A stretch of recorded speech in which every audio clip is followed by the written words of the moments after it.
নমস্কাৰ প্ৰিয় দৰ্শক, পুনৰ এবাৰ আপোনালোক সকলোকে আমাৰ এই চেনেলটোৰ অন্য এটা খুবেই গুৰুত্বপূৰ্ণ ভিডিঅ'ৰ মাজলৈ আন্তৰিক স্বাগতম জনাইছো।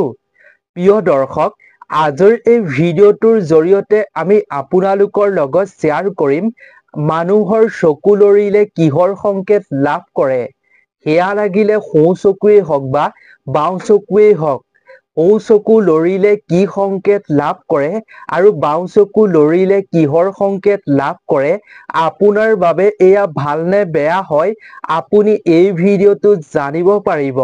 যদি পুৰুষৰ বাওঁ চকু বা সোঁ চকু লৰে তেতিয়াহ'লে কিহৰ সংকেত লাভ কৰে আৰু যদি মহিলাৰ বাওঁ চকু বা সোঁ চকু লৰে তেতিয়াহ'লে তেওঁলোকৰ বাবে এয়া ভালনে বেয়া হয়, তেওঁলোকে কিহৰ সংকেত লাভ কৰে। এই ভিডিঅ'টোত আমি সুন্দৰভাৱে আপোনালোকৰ লগত এই চকু লৰা বা নচাৰ আপোনাক শাস্ত্ৰ সম্বন্ধীয় ইয়াৰ কাৰণ শ্বেয়াৰ কৰিম।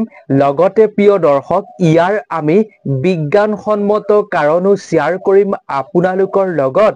শাস্ত্ৰই কি কয় আৰু বিজ্ঞানে কি কয়, আমি সুন্দৰভাৱে সকলোবিলাক কথা এই ভিডিঅ'টোত শ্বেয়াৰ কৰিম। প্ৰিয় দৰ্শক, হয়তো আপোনাৰো এদিন নহয় এদিন সোঁ চকু বা বাওঁ চকু লৰিছে।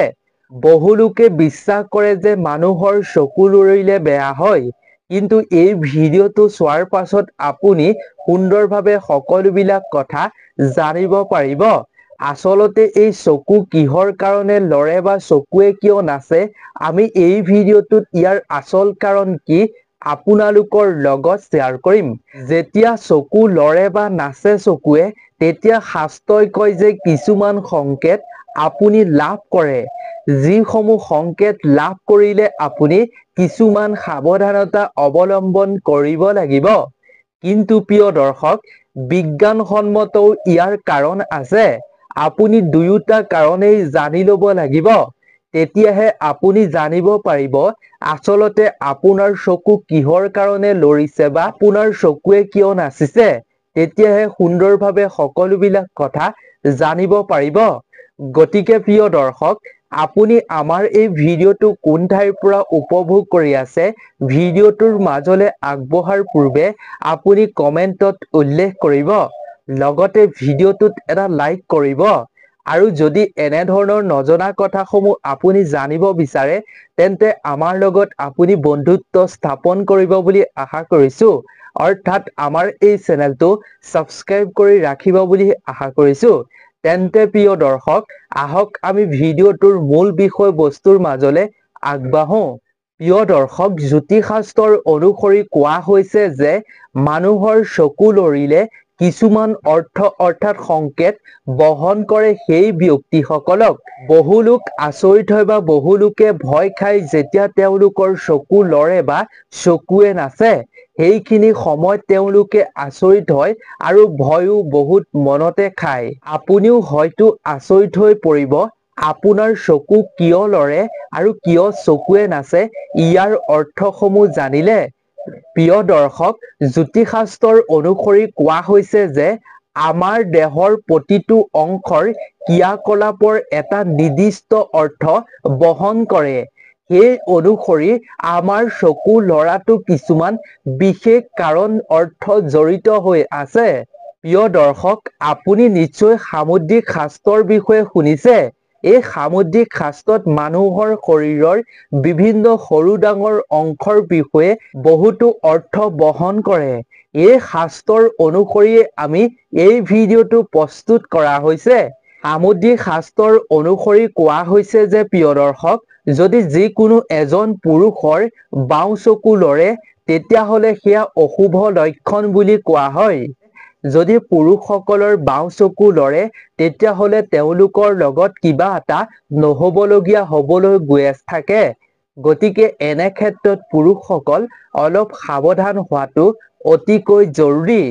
লগতে প্ৰিয় দৰ্শক, সামুদ্ৰিক শাস্ত্ৰৰ অনুসৰি যেতিয়া পুৰুষসকলৰ বাওঁ চকু লৰিব বা নাচিব, সেইখিনি সময়ত যদি তেওঁলোকে কিবা এটা ভাল কাম কৰিবলৈ আৰম্ভ কৰে, তেন্তে আপুনি অলপ সময় ৰৈহে সেই কামটো কৰাটো উচিত। কাৰণ আপোনাৰ যি বাওঁ চকু লৰিছে বা নাচিছে, সেই বাওঁ চকু লৰাৰ ফলত আপোনাৰ বাবে কিবা এটা অশুভতা আহিব পাৰে। সেইবাবে আপুনি সেই দিনটোত যিদিনাখন বাওঁ চকু লৰি থাকিব সেইদিনাখন আপুনি যিকোনো ভাল কাম নকৰাটোৱে আপোনাৰ বাবে ভাল, নহলে আপোনাৰ কামটোত ব্যাঘাত জন্মিব পাৰে। এনে ক্ষেত্ৰত আপোনাৰ কৰ্মক্ষেত্ৰত, ব্যৱসায় ক্ষেত্ৰত আপোনাৰ বাধাৰ সৃষ্টি হ'ব পাৰে। আপুনি লোকচানৰ সন্মুখীন হ'বলগীয়া হ'ব পাৰে। গতিকে আপুনি ইয়াৰ প্ৰতি বিশেষ সাৱধান অৱলম্বন কৰিব। কেৱল ইমানেই নহয় প্ৰিয় দৰ্শক, সামুদ্ৰিক শাস্ত্ৰৰ অনুসৰি লগতে কোৱা হৈছে যে যদি পুৰুষসকলৰ বাওঁ চকুৰ পতা বা চেলাউৰিও লৰে তেতিয়াহলেও ইয়াক অশুভ বুলি মনা হৈছে। যদি আপুনি এজন পুৰুষ হয়, যদি আপোনাৰো বাওঁ চকুৰ পতা বা চেলাউৰি লৰিছে তেতিয়াহলে আপুনি সাৱধান হ'ব। এনে পৰিস্থিতিত আপোনাক কোনোবা পুৰণি শত্ৰুৱে আপোনাক হানি কৰাৰ এয়া আপোনাক আগজাননীৰ সংকেত বহন কৰে বুলি কোৱা হয়। সম্ভাৱনা থাকে পুৰণি শত্ৰুৱে আপোনাক ক্ষতি কৰাৰ। গতিকে আপুনি এইখিনি সময়ত সাৱধান হ'ব। প্ৰিয় দৰ্শক, সামুদ্ৰিক শাস্ত্ৰৰ অনুসৰি কোৱা হৈছে যে মুখমণ্ডলৰ লগতে গোটেই শৰীৰৰ অধ্যয়নত কোৱা হৈছে যে পুৰুষ আৰু মহিলাৰ ক্ষেত্ৰতে দুয়োজনৰ ক্ষেত্ৰতে চকু কপাৰ বিভিন্ন অৰ্থ আছে। বিভিন্ন অৰ্থ বেলেগ বেলেগকৈ অৰ্থ বহন কৰা হৈছে।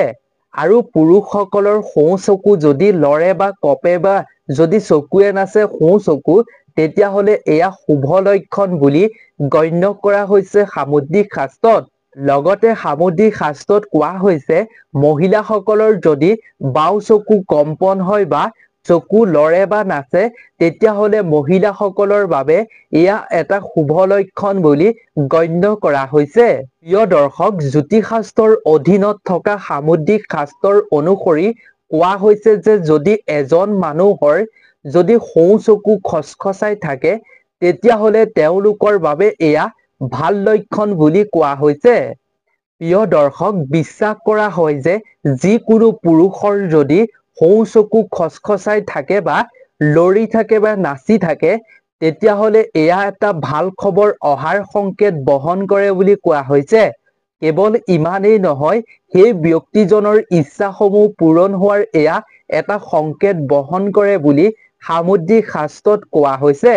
কেৱল প্ৰিয় দৰ্শক ইমানেই নহয়, এনে ব্যক্তিসকলে জীৱনত পদোন্নতি লাভ কৰাৰো সম্ভাৱনা আছে।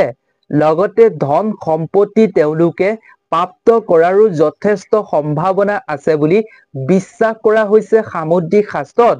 কিন্তু প্ৰিয় দৰ্শক, আনহাতে যদি পুৰুষৰ ক্ষেত্ৰত হোৱা এইখিনি যদি মহিলাৰ ক্ষেত্ৰত হয় তেতিয়াহলে তেওঁলোকৰ বাবে ভাল নহয়। অৰ্থাৎ আমি কব বিচাৰিছো যিদৰে পুৰুষসকলৰ বাওঁ চকু লৰিলে ভাল নহয় তেওঁলোকৰ বাবে আৰু সোঁ চকু লৰিলে তেওঁলোকৰ বাবে অতিকৈ শুভ, ব্যৱসায়ত ভাল উন্নতি হোৱাৰ সুযোগ এয়া সংকেত দিয়ে। ঠিক সেইদৰে মহিলাৰ ক্ষেত্ৰত বাওঁ চকু লৰিলে মহিলাসকলৰ বাবে খুবেই ভাল আৰু সোঁ চকু লৰিলে মহিলাসকলৰ বাবে খুবেই এটা বেয়া সংকেত বহন কৰে বুলি শাস্ত্ৰত কোৱা হৈছে। মহিলাসকলৰ সোঁ চকু যদি জোকাৰি যায় বা কম্পন হয় বা যদি চকুৱে নাচে তেতিয়াহলে তেওঁলোকৰ লগত কিবা এটা বেয়া হোৱাৰ এয়া আগজাননী সংকেত বহন কৰা বুলি সামুদ্ৰিক শাস্ত্ৰত বিশ্বাস কৰা হৈছে। সামুদ্ৰিক শাস্ত্ৰৰ অনুসৰি লগতে কোৱা হৈছে মহিলাসকলৰ যদি বাওঁ চকু কম্পন হয় বা চকুৱে নাচে তেতিয়াহলে তেওঁলোকে সোণ ৰূপ গহনা পোৱাৰ এয়া সংকেত বুলি কোৱা হয়। ধন প্ৰাপ্তিৰ তেওঁলোকে এয়া এটা সংকেত লাভ কৰে বুলিও কোৱা হৈছে সামুদ্ৰিক শাস্ত্ৰত। আৰু আনহাতে যদি এজন পুৰুষৰ ক্ষেত্ৰত এনেকুৱা হয় তেতিয়াহলে সেই পুৰুষজনৰ যদি বাওঁ চকু লৰে বা কম্পন হয় তেতিয়াহলে সেই পুৰুষজনৰ লগত লোকচান হ'ব, ধন টকা পইচাৰ হেৰুৱাৰ তেওঁলোকৰ সম্ভাৱনা থাকিব আৰু কামত তেওঁলোকৰ বাধা অহাৰো সম্ভাৱনা থাকিব। এয়া আগজাননীৰ সংকেত বহন কৰে বুলি কোৱা হৈছে। প্ৰিয় দৰ্শক, এয়া আছিল শাস্ত্ৰ সম্বন্ধীয় কাৰণ। এতিয়া আমি আপোনালোকৰ লগত শ্বেয়াৰ কৰিম চকু কম্পন হোৱা বা চকু লৰা বা চকুৱে নচাৰ বিজ্ঞানসন্মত কাৰণ কি তাৰ বিষয়ে শ্বেয়াৰ কৰিম। বিজ্ঞানসন্মত কাৰণ অনুসৰি প্ৰিয় দৰ্শক কোৱা হৈছে যে আপোনাৰ যদি কৰ্মত অত্যাধিক ব্যস্ততা থকাৰ বাবে আপুনি যদি ভালদৰে টোপনি মাৰিব পৰা নাই, আপোনাৰ টোপনিৰ যদি অভাৱ হৈছে, তেনে ক্ষেত্ৰত আপুনি যদি ৰাতি ভালদৰে শুব পৰা নাই, তেনে পৰিস্থিতিত আপোনাৰ চকু লৰিবলৈ আৰম্ভ কৰে বা চকুৱে নাচিবলৈ বা কম্পন হ'বলৈ আৰম্ভ কৰে। তেনে ক্ষেত্ৰত আপুনি ভালদৰে টোপনিৰ অভাৱ পূৰণ কৰিব লাগিব। এয়া হৈছে প্ৰিয় দৰ্শক বিজ্ঞানসন্মত প্ৰথমটো কাৰণ। ২ নম্বৰৰ বিজ্ঞানসন্মত কাৰণটো হৈছে প্ৰিয় দৰ্শক চকুত চাপ। যদি আপোনাৰ চকুত অত্যাধিক চাপ পৰে, তেতিয়াহ'লে আপোনাৰ চকু লৰিবলৈ আৰম্ভ কৰে। ৩ নম্বৰতে হৈছে প্ৰিয় দৰ্শক অত্যাধিক যদি আপুনি চাহ কফি সেৱন কৰে, ইয়াৰ ফলতো আপোনাৰ চকু কম্পন হ'বলৈ আৰম্ভ কৰে। বহু লোকে বিশ্বাস কৰে যে চাহ কফি খালে তেওঁলোকৰ মূৰৰ বিষৰ পৰা সকাহ পাব পাৰি। কিন্তু প্ৰিয় দৰ্শক বিজ্ঞানৰ অনুসৰি কোৱা হৈছে যে চাহ কফি অত্যাধিক সেৱন কৰাৰ ফলতো আপোনাৰ চকু কম্পন হ'বলৈ আৰম্ভ কৰে। গতিকে আপুনি ইয়াৰ প্ৰতিও লক্ষ্য ৰাখিব। ৪ নম্বৰতে হৈছে প্ৰিয় দৰ্শক সুৰা। বহু সময়ত বহু লোকে অত্যাধিক পৰিমাণৰ সুৰা সেৱন কৰে, যাৰ দ্বাৰা তেওঁলোকৰ চকু কম্পন হ'বলৈ আৰম্ভ কৰে, চকু লৰিবলৈ বা চকুৱে নাচিবলৈ আৰম্ভ কৰে। সেয়েহে আপুনি ইয়াক সীমিত পৰিমাণত আপুনি সেৱন কৰিবলৈ চেষ্টা কৰিব লাগে। সেইবাবেই আপুনি অত্যাধিক পৰিমাণত এনে বস্তু সেৱন কৰাটো ভাল নহয়। আপোনাৰ স্বাস্থ্যও ক্ষতি হ'ব, লগতে চকু কম্পন হ'বলৈ আৰম্ভ কৰিব। গতিকে প্ৰিয় দৰ্শক চকু লৰাৰ এই ৪টা আছিল বিজ্ঞানসন্মত কাৰণ। গতিকে আপোনালোকে স্বাস্থ্য সম্বন্ধীয় কাৰণসমূহ জানিব পাৰিলে আৰু বিজ্ঞানসন্মত কাৰণো জানিব পাৰিলে। প্ৰিয় দৰ্শক এতিয়া আপুনি নিজেই অনুমান কৰক আপোনাৰ লগত কি কাৰণত চকু লৰিছে। যদি এই বিজ্ঞানসন্মত কাৰণকেইটাৰ কাৰণে চকু লৰা নাই, তেতিয়াহ'লে স্বাস্থ্য সম্বন্ধীয় আপুনি এই কথাখিনি ভালদৰে লক্ষ্য কৰিব। গতিকে আজিৰ ভিডিঅ'টো ইমানেই আছিল। আশা কৰোঁ ভিডিঅ'টো চাই নিশ্চয় ভাল পালে। যদি ভিডিঅ'টো চাই ভাল পালে তেন্তে আৰু বন্ধুবৰ্গ 10 জনৰ লগত যিমান পাৰে শ্বেয়াৰ কৰি তেওঁলোককো এই কথাখিনি জানিবৰ বাবে সহায় কৰিব বুলি আশা কৰিছোঁ।